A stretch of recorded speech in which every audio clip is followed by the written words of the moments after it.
कन्हैया जी और माना गुप्ता के बीच हुई बातचीत का वीडियो। अगर आप हमारे चैनल पर नए आए हैं तो हमारे चैनल को सब्सक्राइब कर दें और इस वीडियो को फुल एंजॉय के साथ देखें। इतने इंपॉर्टेंट मुद्दे आप उठाते हैं और आप लोकतंत्र और लोकतांत्रिक संस्थाओं की बात कर रहे हैं, बहुत अहम मुद्दे हैं। अच्छा, एक बात बताइए, फिर भी आपके नेता राहुल गांधी हरा नहीं पा रहे हैं मोदी जी को। अरे कोई कुश्ती का मैच थोड़ी चल रहा है, बॉक्सिंग थोड़ी हो रहा है। भाई देखिए, बड़ी सीधी सी बात है। आपने क्या कहा, करें, देखिए बड़ी सीधी क्या सी करें, मोदी जी को उठा करके पटक दें। ये कोई बात थोड़ी होता है। आप लोकतांत्रिक प्रक्रिया को देखिए ना। हम ये कह रहे हैं भाई चुनाव में पटखनी देनी चाहिए।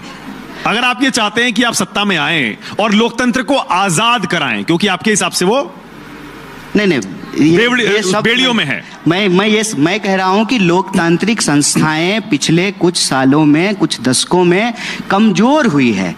बात तो सही है। जिस तरह से हर चीज का सत्ता का केंद्रीकरण हो रहा है, पूंजी का केंद्रीकरण हो रहा है, ये किसी भी लोकतांत्रिक देश और समाज के लिए अच्छा नहीं। क्या इसी वजह से हार रहे हैं चुनाव? क्या इसी वजह से आपको लगता है चुनाव हार रहे हैं? बताता हूं, मैं इसका एक एग्जाम्पल देता हूं। देखिए, हर टीवी चैनल पर सरकार के लोग जाकर के कह रहे हैं कि हम 5 ट्रिलियन इकोनॉमी बनने वाले हैं। बजाइए ताली, बहुत अच्छी बात है। हम 5 क्या, हम 15 ट्रिलियन की इकोनॉमी बन जाएं। लेकिन फिर ऐसा कैसे हो रहा है कि 5 ट्रिलियन इकोनॉमी वाले देश में 80 करोड़ लोगों को 5 किलो अनाज लेकर के खुश रहना पड़ रहा है? यही नहीं, अभी और सुनिए। ऐसा कैसे हो रहा है कि इस देश के नौजवानों को 55% यूथ हैं इस देश में, उनको 5,000 की नौकरी नहीं मिल रही है और एक अमीर अपने बेटे की शादी में 5,000 करोड़ रुपया खर्च करता है। सही पकड़े हैं। और कन्हैया भाई, ये जो प्रश्न है, अगर इतने गंभीर मसले हैं जी, अगर इतने गंभीर मसले हैं और जनता इतनी परेशान है, फिर तो विपक्ष को इस बार जीतना चाहिए था। इंडिया गठबंधन मिलकर भी आप हरा नहीं पाए मोदी जी को। देखिए, अव्वल तो जो है, ये ऐसा मत प्रिटेंड कीजिए कि मोदी जी अकेले हैं। मोदी जी का दायां पैर जो है नीतीश जी के हाथ में और बायां चंद्रबाबू नायडू जी के हाथ में। क्या बात है सर, क्या बात है सर। देखिए, किसी को ना बढ़ा चढ़ा के मत बोलिए। वो अगर उस तरह से देखिएगा तो उनकी सीटें घट गई हैं। वो 303 सीट थी, 240 पे आ गए हैं। लेकिन मैं उसमें जाना नहीं चाहता हूं। मैं संख्या के उस आधार पर लोकतंत्र को, उसके डिस्कोर्स को सीमित नहीं करना चाहता हूं। देखिए, संख्या का क्या है, कोई बैठा हुआ है, पॉलिटिक्स में स्टेक कितना है। मैं कहता हूं कि किसी बीजेपी वाले से पूछ लीजिए, यहां मत पूछिएगा, उसको पार्टी से निकाल देगा। जब बुलाते हैं तो उधर पूछिएगा पीछे कि भाई आज तुम सांसद हो, मंत्री हो, तुम्हारी चलती कितनी है। खाली साइन ही करते हो कि डिसीजन मेकिंग में तुम्हारा कोई स्टेक है। 2 लोग सरकार चला रहे हैं, पहले तो 2.5 थे। कम, अरे बाप रे, ये तो धोती खोल रहा है। कम से कम जेटली जी थे तो 2.5 लोगों की सरकार थी। अब तो 2 लोग हैं। और बताइए, और आप देखिए कि सत्ता का केंद्रीकरण कैसे हो रहा है। और आप ये मत कीजिए मानक जी, आप अकेले थोड़ी चैनल चलाते हैं। वो कैमरामैन का कोई रोल नहीं है। वो एडिटर जो बैठ करके कान में आप लगाए हुए हैं, वो जो बोल रहा है आपको, उसका कोई रोल नहीं है। आपके यहाँ भी पार्टी 1-2 ही लोग चलाते हैं। नहीं, बिल्कुल राहुल नहीं। गांधी की चलती है? बिल्कुल नहीं है। क्या बात करते हैं आप, मुझे पूछिए। सिर्फ राहुल गांधी की चलती है? बिल्कुल ऐसा नहीं है, यही तो मैं कह रहा हूं। ये ऐसा नहीं है। आप हमसे पूछिए कोई ऐसी बात जो बीजेपी का नेता जवाब नहीं दे सकता है। पूछिए कोई ऐसा प्रश्न। हम यहाँ आपके सामने खुले होकर के जो उस पर पोजीशन लेंगे। आप पूछिए कि इमरजेंसी सही हुआ कि गलत हुआ। कांग्रेस में हम प्रश्न बता देते हैं। पूछिए कि इमरजेंसी सही था कि गलत। पूछिए, बोलिए, बताइए। गलत था। हाँ। हम बोल रहे हैं, बोलिए। हाँ। आप बीजेपी के किसी नेता से पूछ लीजिए कि आज इमरजेंसी लगी हुई है, सही है कि गलत है। धीरे से नहीं भी नहीं बोलेगा, पता है आपको। ये हुई ना बात। ये फर्क होता है। अच्छा, राहुल की नहीं चलती है तो किसकी चलती है? उनकी भी चलती है, सबकी चलती है। कांग्रेस पार्टी किसी एक व्यक्ति की पार्टी थोड़ी है। कांग्रेस पार्टी हजारों करोड़ों कार्यकर्ताओं की पार्टी है, सबकी चलती है। एक बात बता देते हैं, हाँ। कांग्रेस पार्टी में राहुल जी का विरोध करके भी आप कांग्रेस में रह सकते हैं। बीजेपी में आप मोदी जी का विरोध करके बीजेपी में नहीं रह सकते हैं, इस बात को याद रखिएगा। आरोप ये लगता है क्योंकि कांग्रेस पार्टी बार बार सारे मुद्दे उठा के भी बीजेपी को हरा नहीं पा रही है, इसीलिए उसने अब ये मुद्दा उठाया है, जातिगत जनगणना का। अभी पता चले। तो ये एक बात बताइए, हम मतलब चुनाव कुछ कुछ सीट हमारे कम हो गए तो हमारा राजनीति करना अप्रासंगिक हो गया। ये कौन सी बात हो गई? तो बीजेपी 2 सीट जीती थी किसी जमाने में, और फिर जो है 80 जीती, 180 जीती, 303 जीती, अभी 240 जीत गई। चुनाव होते रहेंगे, लोकतंत्र चलता रहेगा, देश आबाद रहेगा, कोई जो है चुनाव में जीतेगा, कोई हारेगा, ये प्रक्रिया चलती रहेगी। और इसके आधार पर क्या राजनीति करना बंद कर? और राहुल गांधी ये क्यों कहते हैं कि इंडियन स्टेट के खिलाफ लड़ रहा हूं मैं? क्योंकि बीजेपी कह रही है ये असली देशद्रोही तो ये हैं। अच्छा, इंडियन स्टेट का मतलब होता है भारत राज्य, देखिए ये जिसमें संवैधानिक व्यवस्था में जितने भी पद हैं, संस्थाएं सब आती हैं, और उसमें तो एलओपी का पद भी होता है जिस पर वो खुद बैठे हुए हैं। देखिए मानक जी, आपने अच्छा कि एक सवाल पूछा। अभी तक ना मुझे इस पे बोलने का मौका नहीं मिला था। मुझे ना 2 मिनट अनइंटरप्टेड बोलने दीजिएगा इस पे। पहली बात तो ये कि ये बयान आज उछाला क्यों जा रहा है। As a audience, as a receiver end पे ना मैं इसको ऐसे समझता हूं कि दरअसल मोहन भागवत जी ने ना 1 दिन पहले कहा कि 47 में जो आज़ादी मिली वो झूठी थी। बयान वो था, मुद्दा वो था। अब क्या है ना कि डाइवर्ट करना है। डाइवर्ट करना है तो कुछ पकड़ लो जिससे बात कहीं और पहुंच जाए। मैं इसको एक्सप्लेन करता हूं। देखिए, अगर आपको कहना है ना कि देशद्रोह क्या है, तो आज के डेट में जो राज व्यवस्था है वो राज व्यवस्था संविधान की राज व्यवस्था है। इससे पहले अंग्रेजों की राज व्यवस्था थी, उससे पहले मुगलों की राज व्यवस्था थी। संविधान के राज व्यवस्था में संविधान लागू होने की प्रक्रिया को झूठा साबित करना, मतलब भागवत जी के नजर में महिला पुरुष बराबर हुए, दलित ब्राह्मण बराबर हुए, ये झूठ था जो 47 में हुआ। वो राजद्रोह नहीं है, वो देशद्रोह नहीं है। लेकिन राहुल गांधी ये कहें कि इस देश की लोकतांत्रिक संस्थाएं कैप्चर की जा रही है आरएसएस बीजेपी के द्वारा, चुनाव आयोग को कैप्चर किया गया है, मीडिया संस्थान को कैप्चर किया गया है, लोकतंत्र की अलग अलग संस्थाओं को कैप्चर किया गया है, और ये भारतीय राज व्यवस्था से, भारत के देश से नहीं, भारत के समाज से नहीं, भारतीय राज व्यवस्था से लड़ाई है। तो उस बात को किस तरीके से प्रस्तुत किया जा रहा है। एक बात मैंने आपको कहा नहीं, इमरजेंसी गलत था, तो इमरजेंसी भारतीय राज व्यवस्था ने लगाई थी ना, जिसके खिलाफ में ये सारे नेता पैदा हुए हैं। मोदी जी पेंट पहन करके इमरजेंसी का विरोध कर रहे होंगे गुजरात में उस वक्त जब बच्चा होंगे तो। क्या बढ़िया था गुरु। तब आप मुझे बताइए, जेपी का बयान याद है कि नहीं देश को, कि कहा कि जो है इंदिरा गांधी का साथ देना बंद कर दे इस देश की सेना और इस देश की पुलिस। क्या इस देश के इस आधार पर देश का कोई ऐसा विपक्ष का नेता है जिसके ऊपर मुकदमा नहीं होना चाहिए अगर राहुल गांधी गलत हैं तो? भारत की राज व्यवस्था में विपक्ष का काम है उस राज व्यवस्था में अगर कुछ गलत हो रहा है तो उसका वो खुल करके विरोध करे। और राज व्यवस्था इसलिए बोला जाता है कि कार्यपालिका के 2 अंग होते हैं, एक अस्थायी कार्यपालिका होता है, एक अस्थायी कार्यपालिका होता है। और आज की स्थिति यह है कि सिर्फ अस्थायी कार्यपालिका नहीं कैप्चर हुआ है, सिर्फ पार्लियामेंट की बात नहीं कि उनको 303 सीट है और उनकी सरकार है 15वें साल में।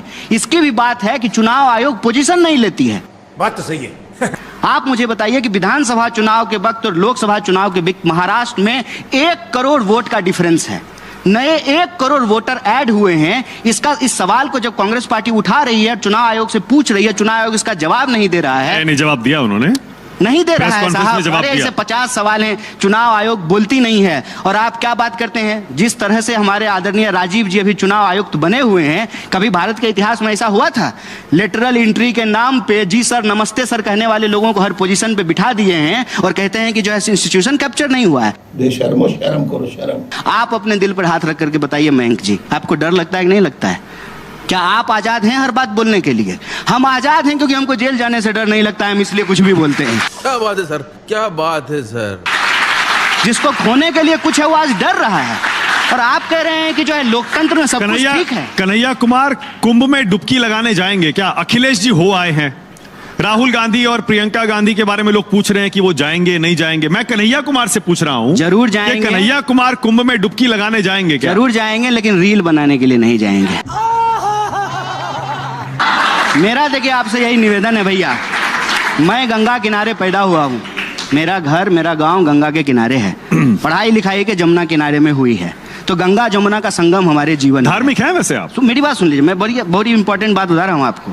आस्था और भक्ति, आस्था और भक्ति, इसके बारे में बहुत इंपॉर्टेंट बात बोल रहा हूँ।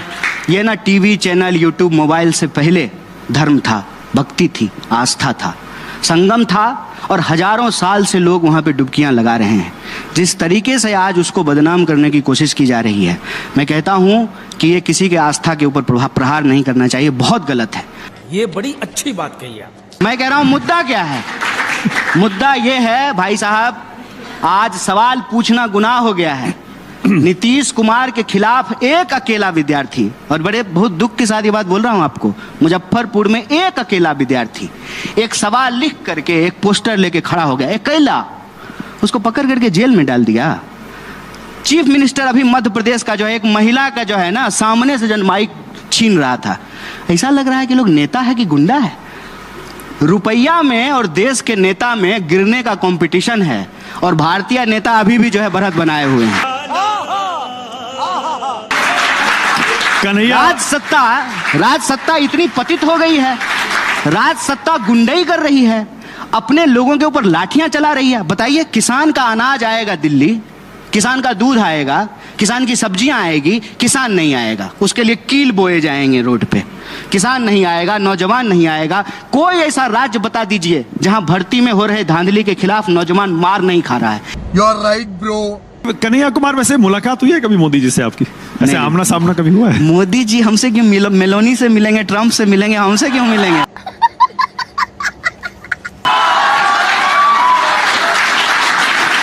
हम तो देश के नागरिक हैं ना। किसी कार्यक्रम में 2014 से पहले, अरे हम देश के साधारण नागरिक हैं, हमसे क्यों मिलेंगे? वो मिलते हैं बड़े बड़े लोगों से, अदानी जी से मिलेंगे, अंबानी जी से मिलेंगे, कपूर परिवार से मिलते हैं, हमसे क्यों मिलेंगे? वो उससे मिल लेंगे, ठीक है ना। चुनाव क्यों जीत रहे हैं? 2002 के बाद से नरेंद्र मोदी एक भी चुनाव नहीं हारे। पहले गुजरात में जीतते रहे, उसके बाद यहां भी 3 चुनाव जीत गए। आप चाहते हैं कि हम बोलें सारा सच, जो कि जरूरी नहीं है, तो मोदी जी एक ऐसे इकलौता जो है ना, मुझे लगता है मुख्यमंत्री होंगे जो बिना चुनाव जीते मुख्यमंत्री भी बन गए थे। ये कभी क्यों नहीं बोलते हैं? बहुत लोग बने हैं ऐसे, तो कभी चुनाव नहीं लड़े, वो चुनाव नहीं लड़े, कभी चुनाव नहीं लड़े और मुख्यमंत्री बन गए जाकर के। ये बात लोगों को पता नहीं बाद याद में तो होगा। जीते ना, बाद में तो बार बार जीते। अरे तो एक बार हमको भी मुख्यमंत्री बना दीजिए ना, हम भी नहीं हारेंगे। तू समझा? हाँ।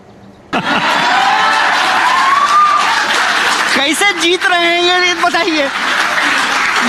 ये कोई रॉकेट साइंस है कि कैसे चुनाव जीत रहे हैं?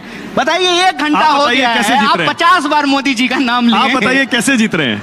कैसे जीत रहे हैं? देखिए, उनके पास तंत्र है, उनके पास जो है मीडिया का समर्थन है, उनके पास चंदा है, उनके पास जो है सिस्टम है, चुनाव जीत रहे हैं।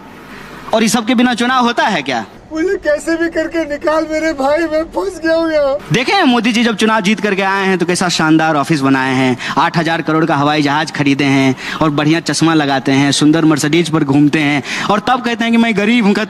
हम कहते हैं, हे प्रभु, हमको भी ऐसा गरीब बना दीजिए। सुकेश, मजा आया। कन्हैया कुमार बार बार जब ये कहते हैं कि बीजेपी लोकतंत्र की हत्या करती है, मोदी जी लोकतंत्र की हत्या करते हैं, उनके यहाँ तो अध्यक्ष का चुनाव हो रहा है। अच्छा, आपको नहीं महसूस होता? उनके यहाँ बीजेपी, ईमानदारी से एक बार बोल दीजिए। रुकिए ना 1 मिनट। बीजेपी में अध्यक्ष का चुनाव हो रहा है, हाँ। और जमीन तक हो रहा है, जिला जिला आजकल वोटिंग हो रही है, उसके बाद वहां से केंद्र में आएगा, और तब एक आपको मंत्रालय से फोन नहीं आता है? माना जी, सच बोलिए, एक बार आज सच बोल दीजिए। आप जीवन भर आपके प्रति जो है ना ऋणी रहेंगे। कोई पत्रकार है जो हिम्मत करके बोल देता है? बोलिए, मंत्रालय से टीवी चैनलों को फोन आता है कि नहीं आता है? एक बार बोलिए। हमें तो नहीं आता है। चल झूठा। सुकेश जी बोलिए। नहीं, हमें कोई फोन नहीं आता। हिम्मत कीजिए, लड़ाई यही है। मैं कहता हूं कि यह देश हम सबका है, किसी से डरने की जरूरत नहीं है। कोई चुनाव जीत करके आ गया है तो क्या, जनता ने वोट दिया है, जनता को सच बताइए, यही जनता कान पकड़ करके उनको गंदी से बाहर कर देगी। घबराने की जरूरत नहीं है, लड़ाई यही है, और कांग्रेस पार्टी ये लड़ाई लड़ेगी। ठीक, ये हुई ना बात। मैं दोबारा पूछ रहा हूँ, बीजेपी में अध्यक्ष का चुनाव हो रहा है और लोकतांत्रिक प्रक्रिया से हो रहा है। हमारे यहाँ भी हुआ है, हम भी वोट दिए थे खड़गे जी को। सॉरी, वोट बताना नहीं चाहिए था। वो गुप्त मतदान होता है। हमारे यहाँ भी चुनाव हुआ। तो आप बीजेपी पर ये आरोप कैसे लगा सकते हैं? जी जो है चुनाव लड़े। तो बीजेपी पर ये आरोप कैसे लगा सकते हैं आपकी वो लोकतंत्र विरोधी है? बीजेपी में लोकतांत्रिक चुनाव हो रहा है, जमीन जिलों में वोटिंग हो रही है आजकल, फिर उसके बाद केंद्र में भी वोटिंग होगी। अरे तू अपने पार्टी में मानक को थोड़ा ठीक कर देता हूं। बीजेपी में आज तक अध्यक्ष पद के लिए चुनाव नहीं हुआ, कभी कोई इलेक्शन हुआ ही नहीं। मैं इसीलिए कह रहा हूं ना, इस बार चुनाव हो रहा है। तो इस मामले में चुनाव हो रहा है। इस मामले में कन्हैया को एज है, क्योंकि अभी वोटिंग हुई थी कांग्रेस में। हाँ। बीजेपी के अध्यक्ष पद के लिए आज तक कभी वोटिंग हुई बहुत नहीं। बहुत धन्यवाद आपका जो है। मेरा सवाल ही यही है। हाँ। मेरा सवाल ही यही है कि बीजेपी में अध्यक्ष पद के लिए वोटिंग हो रही है, इस बार चुनाव हो रहा है, अरे एक बात बताइए, तो आप कह रहे हैं वो लोकतंत्र विरोधी है? अच्छा एक बात बताइए, कोई चोर अपने बाल बच्चा के लिए खराब होता है? चोरी करके लाता है, उसको जूता खरीद के देता है। अरे अपने घर में वो कैसे भी हो, समाज देश के लिए क्या है ये तो बताइए ना। आप एक सच पूछ दें सरकार के खिलाफ, इतनी क्या घबराहट है कि आपके ऊपर केस कर देंगे, आपके ऊपर मुकदमा कर देंगे, आपको जेल में डाल देंगे? यही नहीं, अभी और सुनिए। मैं कहता हूं कि आपके पास 303 सीट की सरकार थी। मैं एक साधारण नौजवान यूनिवर्सिटी में पढ़ने वाला 4 सवाल ही तो पूछ लेता था आपसे, वो भी वही सवाल जो आप कहते थे। आपने कहा 2 करोड़ नौकरी मिलेगी, हमने पूछ लिया कि साहब कहां है, पकड़ के जेल में डाल देंगे लोगों को। ये लोकतंत्र है? तुम्हें शर्म है कुछ? तो हर जगह तो आप हैं, सर्वस्व हैं आप। अच्छा ठीक तो है। मेरा ये है कि आपके पास इतनी ताकत है, इसी जनता ने आपको वोट दिया है, आप ये तो बताइए कि जो आपने कहा था कि आपके खाते में 15 लाख आएगा, आप 2022 तक सबको पक्का मकान मिल जाएगा, बुलेट ट्रेन चलने लगेगी। अरे बुलेट ट्रेन नहीं चली, कम से कम बुलेट को ही पटरी पे दौड़ा करके इनॉग्रेशन कर देते। मजा आया, और मैं ये जो मजा है हिंदुस्तान के हर व्यक्ति को देना चाहता हूं।